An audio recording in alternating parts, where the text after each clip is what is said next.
You can just leave your leaves, mow them in. That's composting. Taking it the next step, have a pile in your backyard. That's good for people that have backyards that can accommodate that. There are a lot of people that may be more in the city of Toledo that we don't want everybody to have a compost pile.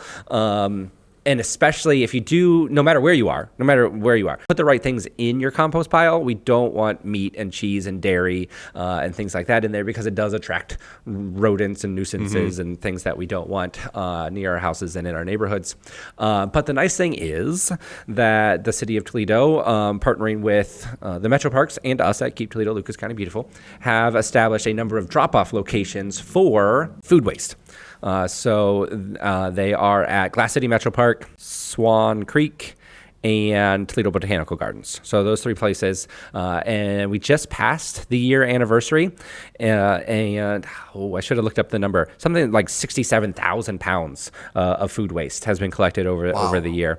And so because it was a pilot and very successful and people are using it well, we're looking at hopefully adding another location or two come springtime. But the nice thing is it goes to Go Zero, which is out in Wauseon, and they're a great partner. They also work with a lot of businesses like Balance Pan Asian Grill and Mercy St. Vincent's and some other big Owens Corning has been composting for a long time. So if you're a business, a restaurant, a coffee shop that wants to compost, you can call up Go Zero and get composting. But at these drop-off locations, we can take a lot of stuff because as an industrial composter, Go Zero can burn through that meat and dairy and cheese and oil. Do you mean literally burn? Well, or kind of.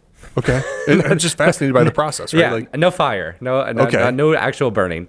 But that's what a compost pile does is it gets hot. Okay. All the microbes, all the organisms in there that are eating up that food, energy, turning it into nutrients, makes that pile hot. And so your backyard compost doesn't get very hot. There's usually not a lot of material in there.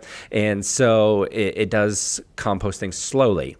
An industrial composter pretty much composts the same way you would in your backyard. It's just windrows. They have a big pile, and as things compost, they move it to the next pile, and it gets smaller and smaller and smaller. But because the compost, there's so much more, it gets so much hotter, so they can compost your meats and your bones and your cheeses and stuff quick enough that it doesn't give the rodents and the nuisances time to move in. And the nice thing is, too, that they can also compost the compostable plastics.